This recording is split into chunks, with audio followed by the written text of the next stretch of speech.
Viewer contributions make local programming possible on WNIN. Become a member of WNIN with your contribution so we can continue to make this programming available. Visit WNIN.org and click on the donate button. During the COVID pandemic, the importance of broadband internet access for everyone became clear, as the lack of fast internet access in rural areas presented a problem for both schools and businesses. State and federal grants have been created to ensure that broadband internet access is available to more and more Hoosiers, especially in rural areas. An update on the progress of that effort next on WNIN Newsmakers.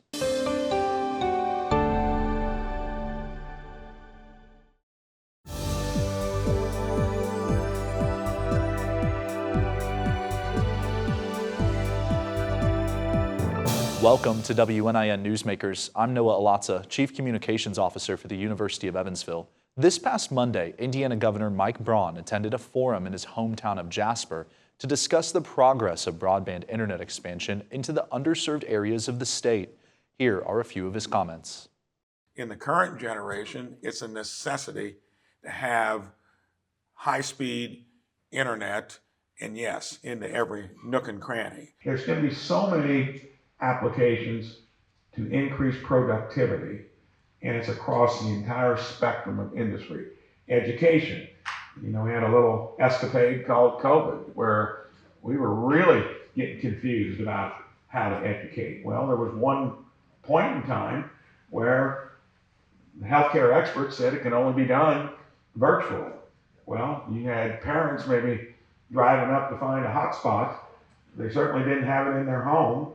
And probably some schools weren't even in a position to do it. So, and the whole combination, especially post-secondary education, K through 12, it's going to be very important. But the cost of education, post-secondary, is now an issue. But if we want many of our rural counties that haven't seen this kind of prosperity or access, and we probably have 70 of them. So even though it's 95% available, that means 70 of our 92 counties are still trying to get there. And it's impressive how that map is filling in. But until they do have it, younger generations, current generation, they're going to make that as probably their chief criterion in terms of whether they're going to come raise a family, let alone start a business. In 2021, in response to the pandemic, Indiana was allocated approximately $850 million by the federal government to expand broadband access throughout Indiana. Here's Steve Cox, Chief Broadband Officer for the state, on the goals of the Broadband Office and the programs that it administers. Indiana Broadband Office basically is in place to get internet service to the unserved and underserved areas of the state of Indiana. Southwestern Indiana, as a general rule, outside of Evansville and some of the other more populated or urban areas of this part of the state, is very rural, and because of that, there are large swaths of Southwestern Indiana where connectivity is really lacking. And so, with the Next Level Connections program, the Indiana Connectivity program, which are both state programs, the Next Level Connections program being a program where internet service providers bid on a larger project area competitively against other internet service providers. They're granted money to be able to bring fiber internet service to all of the locations within that project area that don't have service.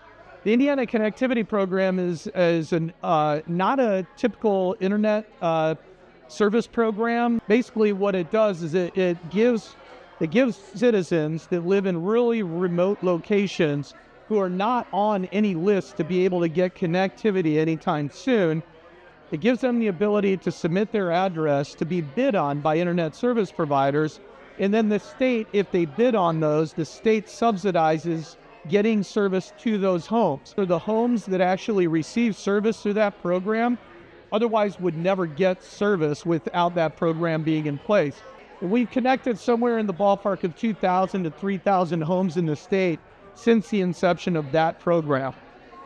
Now, the BEAD program is a federal program that was started back in 2021 and basically was put in place to have all 50 states receive a large allocation from the Department of Commerce, the federal Department of Commerce, in order for us to be able to award grants to internet service providers to build out internet service to all of the parts of the state that currently don't have service. And so we're just in the very final stages of that particular program. We will be connecting roughly 131,000 homes and businesses by that program. Project areas that our state opted to use are basically census blocks that have been interconnected. We have based those project areas basically on geographical location, infrastructure that exists there, or barriers to building. For instance, railroads are typically a barrier to getting service built across it. Limestone or bedrock makes it very expensive to build fiber in those areas of the state where that's prevalent. Distance, like remote locations that don't have a nearby residence. So population density is a barrier typically for fiber build out. They can actually go to the Indiana Broadband Office website right now. We actually have a map of the project areas that exist. Through the 3 different programs that our office is working on right now, Next Level Connections, Indiana Connectivity Program, the BEAD program, we anticipate here over the next 3 to 4 years, we will be getting everybody connected in the state through an unbelievably collaborative effort with all the internet service providers in the state. Now we're joined by one of the many service providers that has participated in the expansion of broadband internet access in Southwestern Indiana. Bill Swords, the Indiana State President for AT&T. Bill, thanks for being with us today. It's always great to see you. Hi, Noah. Thanks for having me. So first wanted to talk with you, Bill, about, I know AT&T has had a contract for expanding broadband in parts of Vanderburgh County, particularly the sparsely populated areas. I know we were talking beforehand, you said that is now completed. Can you walk through what that project really entailed and how did it come to fruition? Sure. It was actually late in the year 2021. The county commissioners, were struggling like so many rural counties with broadband availability across Vanderburgh County. And it was right about the time that local governments across the country were getting ARPA dollars, right? And these dollars had to be used for infrastructure programs, sewer, water, bridges, broadband. And the county commissioners in Vanderburgh County said broadband is our most critical issue. They put out a request for proposals from the industry. And after some deliberation, AT&T was selected as the partner with Vanderburgh County. And so once we signed that contract, it was a $40 million deal. The county put in $10 million. AT&T matched it with $30 million. And the scope was to run fiber optics to every home, business, and farm in unincorporated Vanderburgh County. So it didn't address Hobstadt and it didn't address Evansville, but everybody else in the county. And it took us 2 years to do it. It was the largest fiber optic project in the state at the time. But through great partnership and great leadership with county leaders, it's a project that we completed in November of 2023. So I think it's out there making a difference. Absolutely. And Bill, you mentioned the fiber optic lines. Is that what's being used to reach these rural areas? I know you just mentioned that. Could you explain what those really are for our viewers at home who might not be aware? Sure. There's lots of different ways that people can get broadband in their home, Noah. Historically, it might be, through copper cables or from a cable company. Increasingly, fiber optics, which is glass. It's tiny threads of glass that send light beams in between electronics. I mean, that is fiber optics at its most simple. But the capacity and the speeds are far greater than previous copper or coax cable. And so, kind of the nirvana of broadband access is fiber. But today, you can get broadband through a satellite company, through a wireless company, through a fiber company, or a cable company. There are lots of ways, but fiber seems to be right now the best solution out there. But there are other ways people get broadband access. And I know you mentioned that project, particularly in Vanderburgh County, was completed at the end of 2023. Curious though, Bill, if there's any other service areas in southwestern Indiana that AT&T is working on, and what about elsewhere across the state? Yeah, good question. There's never been more broadband being deployed in America than there is today, and AT&T is very active in that. In fact, over the last 5 years, AT&T has invested $1.9 billion in the state of Indiana into our fiber and 5G networks. In fact, included in that number is nearly $190 million in the Evansville metro area. So think about, Posey, Vanderburgh, Warwick County, about $190 million. And that's just what we're doing. Yes, we did conclude that major project in the unincorporated counties of Vanderburgh County, but we're still building. We're still building in Warwick County. We're still building in portions of Evansville. The march goes on, and so getting people basic connection is one thing, but competition is a good thing too. And so we are continuing to invest both in fiber and in 5G, and I think you see that activity hopefully within all of southwestern Indiana. Right, an important figure, and what talk about a very significant investment, right? Particularly in the Evansville metro. You said 190 million. I wanted to get your take too on the BEAD program. That's a federal program. Is there additional money perhaps available in that area, and could you give a little bit more insight? Sure, happy to. The BEAD program is going on right now, and it's actively a competitive bid. So I probably won't go into too many details about how we're participating, but the program at large is $868 million for the state of Indiana. And providers like AT&T are competing for these dollars right now to serve the remaining portions of Indiana.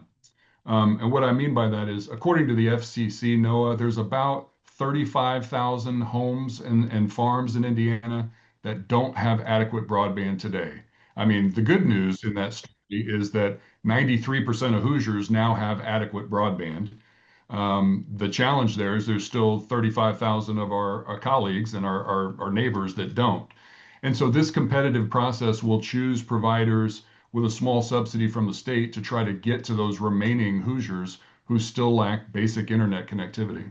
And what are, I know rural areas particularly, Bill, but what are there any other barriers to individuals having access to broadband? Is it really just the geographical location, or are there other barriers there as well? That's a great question. I mean, we try to think about it at least in three phases. Having access to the infrastructure is the most important thing. But frequently we find Hoosiers that maybe don't have a device. I mean, we all carry mobile devices today, but a mobile device really isn't adequate for being able to learn online or work from home, or maybe further your career search. And so sometimes a device is a barrier. People need a laptop or a tablet. And then thirdly, it's an economic burden still for some.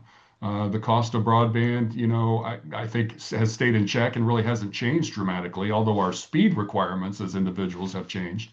But for some people that might be more economically challenged, that can be a barrier to broadband adoption as well. And then I guess a fourth, Noah, just real quickly, is just basic digital literacy. Statistically, Indiana ranks in the bottom third of states in America with kind of technological savvy. People need to know basic internet usage. How do I get on and surf the web, or check my email, or build an online resume? I mean, for those of us that have been, fairly digitally native, it might seem like a foreign concept, but there's still thousands of Hoosiers that wouldn't know what to do with broadband once they do get it. And that's such an interesting point. We always appreciate your expertise and insight, and thank you for coming on again. Bill Swords, the Indiana State President for AT&T. Thank you so much for your time. Thanks, Noah. Another internet company in the mix in our region is Mainstream Fiber Networks. We're joined by Mike Wilson. He's the Senior Director of External Affairs for Mainstream. Mike, thanks for being here. Yeah, thanks so much for inviting me. Absolutely, great to see you. What are some of the service areas right now that you're serving across the state? So mostly we're in, I would say, of the 13 counties that we operate in, Southwest, we probably see a lot of activity happening right now in Gibson, Pike, Posey, and Warwick counties.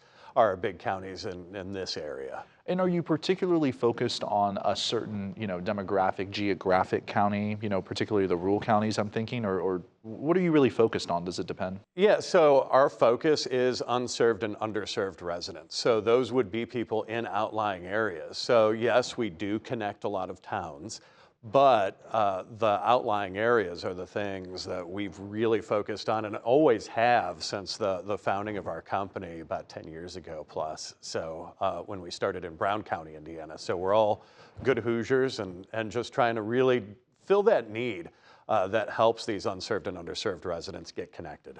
Walk me through the importance of broadband, right? Most of us, walk around and perhaps have a laptop or a phone or another electronic device. Why is broadband still so important and perhaps still relevant in 2025? Yeah, and will continue to be so as well, because I think one of the things that we're seeing, so let's look at Warwick County, for example, right? A lot of suburban type areas, a lot of neighborhoods, a lot of residential and businesses as well. But we're seeing in that community, we're seeing devices grow within people's households. So where people would only have maybe 5 to 10 devices before, now you've got dishwashers, washing machines, your garage door openers, cameras on your house, doorbells, different light bulbs even in your house can all be connected to the network.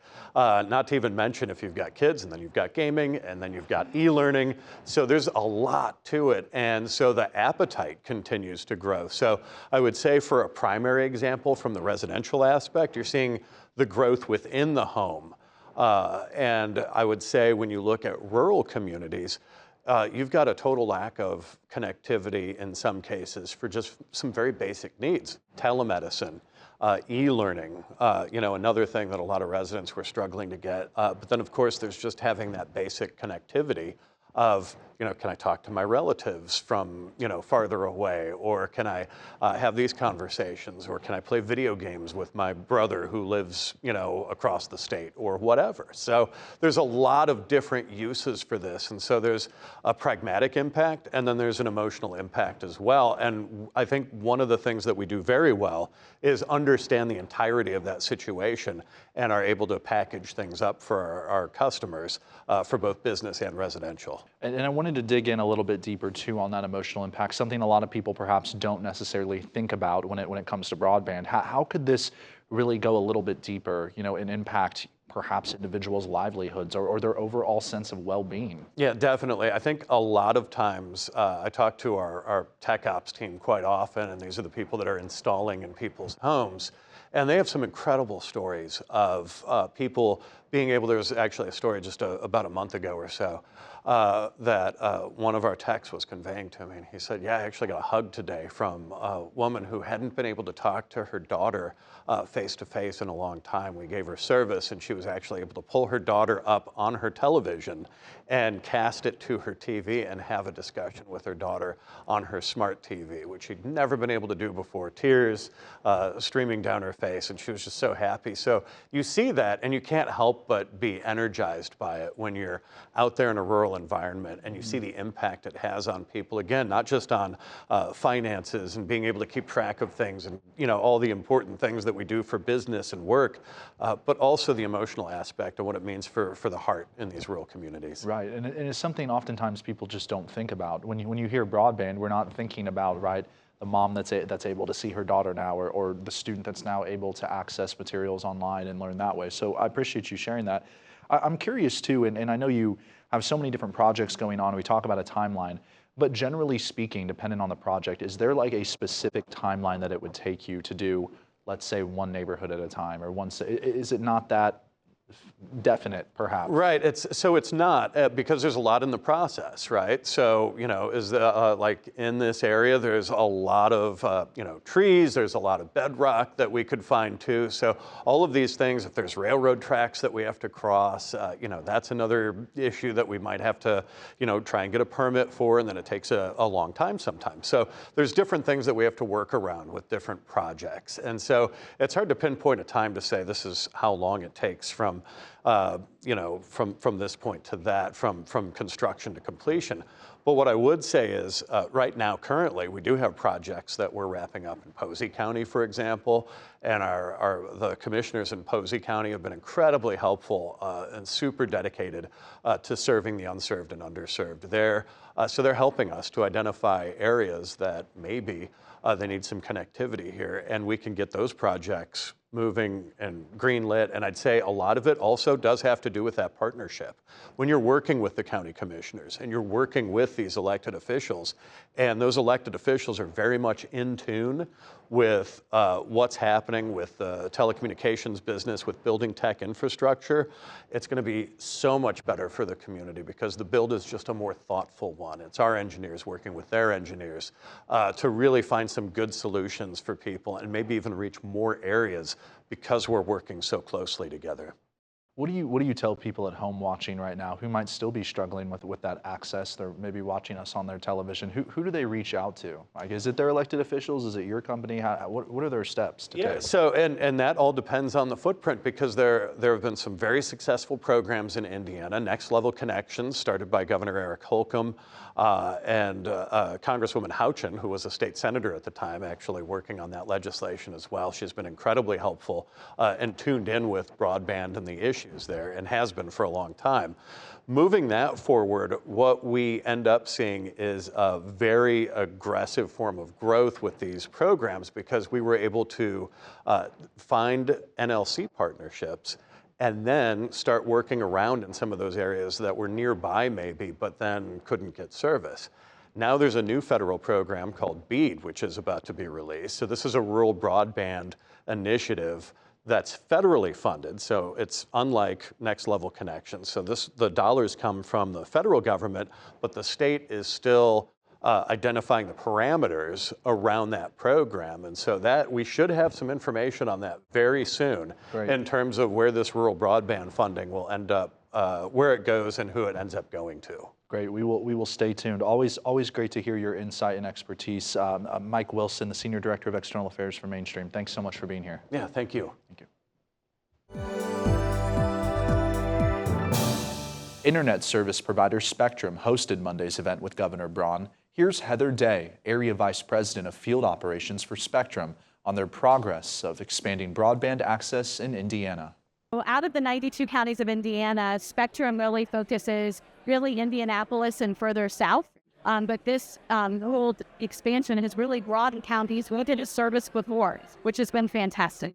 Really looking for where do you have what we call unserved or underserved customers or residents, right? Who doesn't have access, whether that's a small business owner, farm, a community, residential, and customers, things like that. Really, how does that mean in terms of school? What does it mean to work from home? What does it mean to operate a business, operate a farm? All of those things so that we can bring broadband is the backbone of what we do. You typically don't think about it. You hope not to think about it, but it runs nearly everything we do, from a light bulb to your television to your computer. And so that's the goal, is to be able to bring that access to every user. Thanks to all of our guests for telling us about the expansion of broadband internet into rural and underserved areas in Indiana. I'm Noah Alatza, Chief Communications Officer for the University of Evansville. Thanks for watching WNIN Newsmakers.